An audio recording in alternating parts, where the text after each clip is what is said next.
Մենք 5-10 րոպեվա ընթացքում դարձավ երկաթը չարտում։ Մոտավորապես 10-12 դոլարանոց մեքենա էր։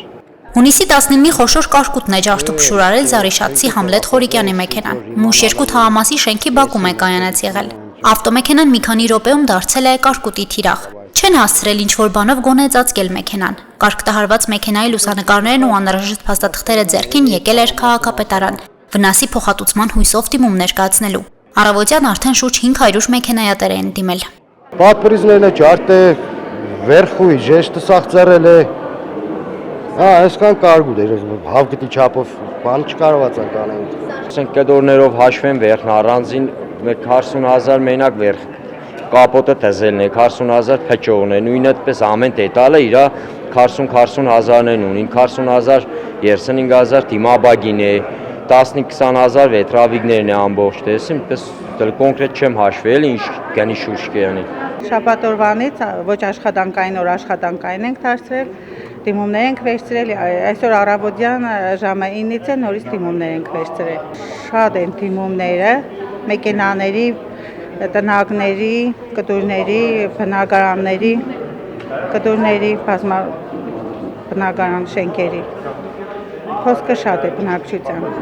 Համայնքային եւ մարզային հանձնաժողովներն աշխատել են նաեւ հանգստյան օրերին։ Հունիսի 19-ի երեկոյան արդեն եւ մինչեւ ուշ գիշեր ոստիկանության ստորաբաժանումների փրկարար ծառայության աշխատակիցները հաշվել են տուժած մեքենաները, գույքագրել են հասցված վնասները։ Ամենաշատը տուժել են Մուշ 2 եւ Անի թաղամասերի բնակիչները։ Շուրջ 4 սանտիմետր տրամագծով կարկուտը մեքենաներից բացի կոտրել է տանիքները, պատուհանների ապակիներն ու արևային պանելները։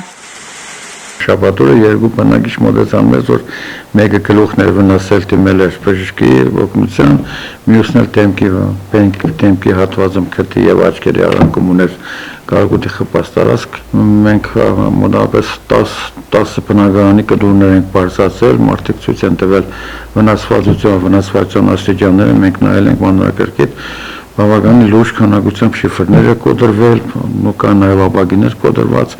Այս պահին գույքագրված մեքենաների թիվը հասնում է 2157-ի, պատասխանատուների գնահատմամբ այս թիվը վերջնական չէ եւ կարող է ավելանալ։ Ավտոմեքենաների դեպքում ապահովագրական ընկերությունները չեն փոխհատուցում կարկուտի հետևանքները։ Վնասված գույքի դիմաց պետության փոխհատուցման պայմաններն ու չափերը կորոշեն հանրապետական հանձնաժողովի գնահատականների հիման վրա։ Վնասների դեպքում ապան չի հատուցում, նրանք վետարների դեպքում է ապան հատուցում, իսկ այն մարդիկ, ովքեր ունեն կասկո արած,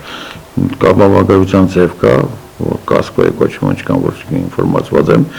եթե այդ տեսակի ապա ունեն, նրանք հաստատ կհատուցվեն։ Բնական աղետի հետևանքով գյուղացիական տնտեսություններին հասցված վնասը եւս հսկայական է։ Ախուրյանի եւ Ամասիայի տարածաշրջանների տասնյակ համայնքներում տուժել են հիմնականում հացահատկային մշակաբույսերը։ Կարկուտը ջարդել է նաեւ տնամերձ այգիների ծառերը։ Ողջի, Մեղրաշատ, Բյուրական, Հայկավան գյուղերում հացահատկի պերկն ամենաշատն է տուժել։ Կան մշակաբույսեր, որոնք ընդհանրապես վերականգնել հնարավոր չէ։ Ունենք տարածքներ, որտեղ վնասի տոկոսային առումով վնասվածությունը ավելի ցածր է, ունենք տարածքներ, որտեղ շատ բարձր է եւ նույնիսկ բերկավակ իրականացնել հնարավոր չէ։ Բնակավայրեր ունենք կոնկրետ Ոսկե ազգ, Հայկավան, Հարապի, որտեղ ցանկատարությունը վնասվել են 100%, հատկապես Ոսկե ազգում ախորի։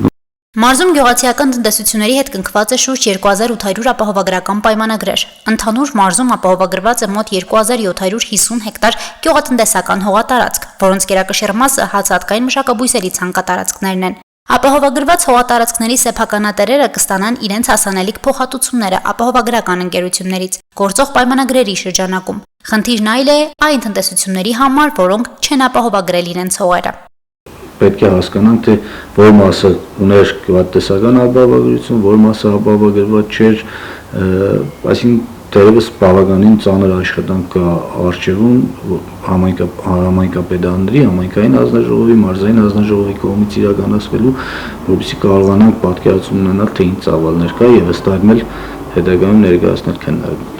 Մեկ շաբաթում երկրորդ խոշոր կարկուտն է տեղացել Շիրակի մարզում։ Ինչու են վնասներն այնքան մեծ, եթե մարզում կա գործող 200 հակակրկտային կայան։ Արդյոք բավարար արդյունավետություն չունեն, թե չեն էլ գործարկվում։ Մարզի գյուղվարչության պետը վստահեցնում է, թե կայաններն աշխատում են, պարզապես տարերքի ուժգնությունն ու չափերը եղել են աննախադեպ եւ համակարգերը արդյունք չեն տվել։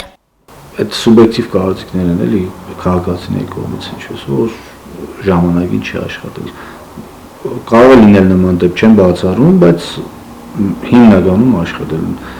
Ապահովության հետ կապ չունի։ Կարգտահարության վնասների հաշվառումը հանձնաժողովները կշարունակեն մինչև հունիսի 26-ը։ Սա նաև տուժած տնտեսությունների ստիմումներ ընդունելու ժամկետն է։ Հիշեցնենք, որ հունիսի 11-ին տեղացած կարկուտի հետևանքների վնասի չափերի ուսումնասիրությունները եւս ավարտված չեն։ Հասմիկ Թումասյան, Արարատ Ծատուրյան, Հորիզոն։